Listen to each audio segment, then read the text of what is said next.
이거 의학 드라마에서 많이 들어봤죠? 인턴, 레지던트. 원하는 만큼 그냥 다 놀아요.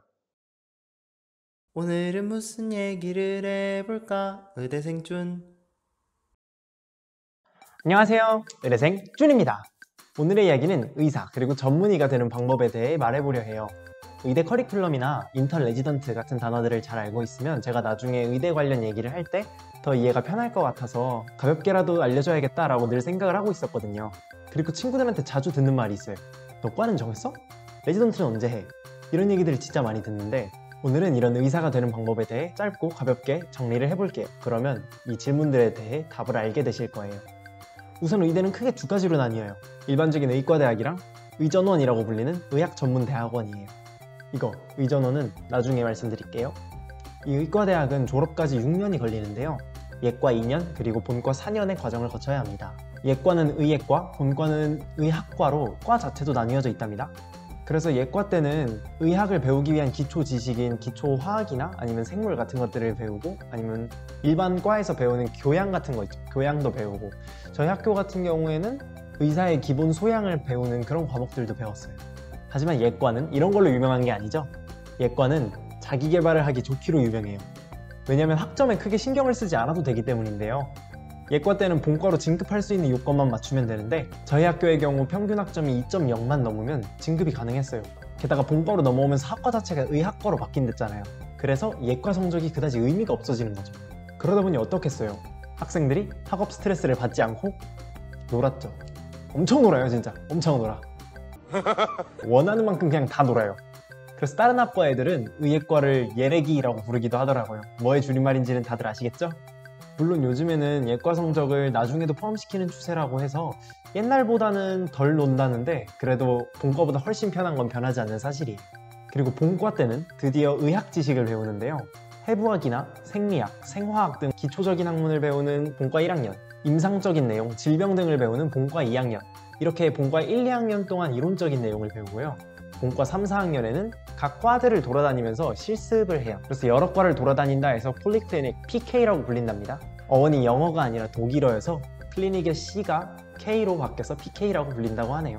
그렇게 실습을 끝내고 졸업을 하게 되면 의사 국가고시를 통해 면허를 받게 돼요. 즉 의사가 되는 거죠.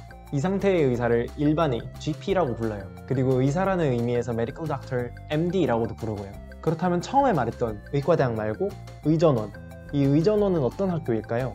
의전원, 즉 의학전문대학원은 이름 자체에 대학원이라고 들어있잖아요. 그래서 이것도 다른 대학원들처럼 학부를 졸업한 뒤에 대학원 과정으로 의대 공부를 하는 건데요. 편하게 생각하면 예과 없이 본과 1학년부터 4학년 과정을 거친다고 생각하면 될 거예요.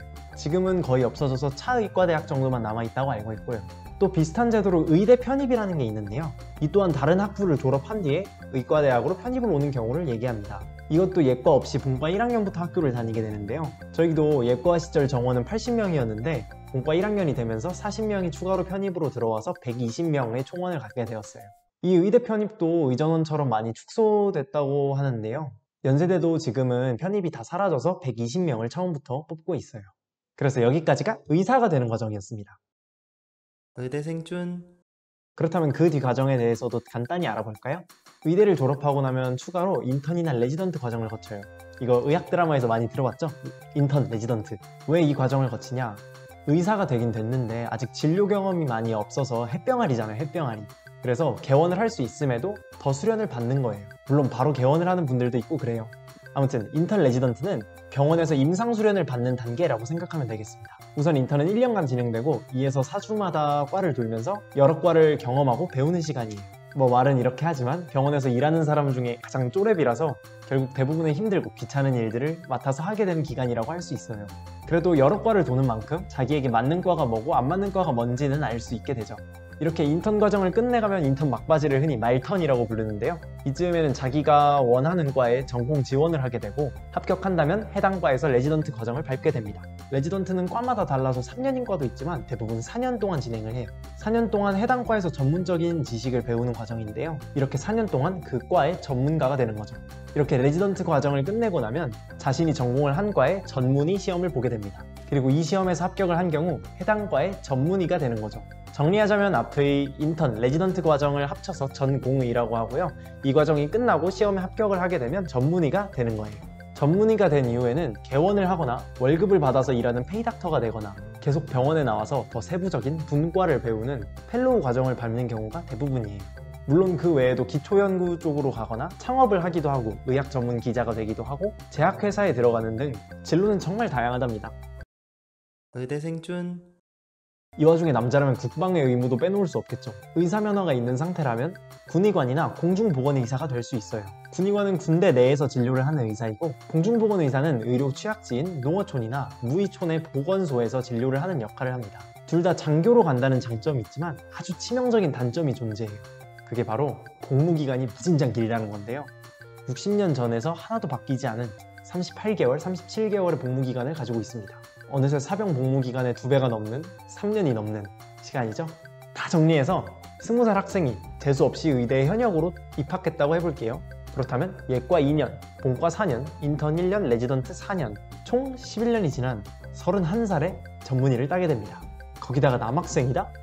그러면 국방의 의무도 3년을 채워서 34세 전문의로 활동을 할 수가 있겠죠. 이것도 물론 유급 같은 걸 안 당했을 때 얘기죠. 얼마나 좋겠어요. 의대생 준. 어떻게 정리가 좀 되셨나요? 오늘은 의사가 되고 전문의가 되는 과정에 대해서 알아봤는데요. 이제부터 너 어디 과 갈 생각이야? 를 물어보려면 대강 언제쯤 물어봐야 될지 아시겠나요? 적어도 과들을 직접 돌면서 경험하는 본과 3학년에서 인턴은 돼야지 그 질문에 답을 할 수 있을 거예요. 오늘의 이야기는 여기까지고요. 궁금하신 의대 생활이나 이야기들이 있으시면 편하게 댓글로 달아주세요. 다들 몸 건강히 지내시고 다음에 더 재밌는 이야기로 돌아올게요. 여러분 모두 안녕!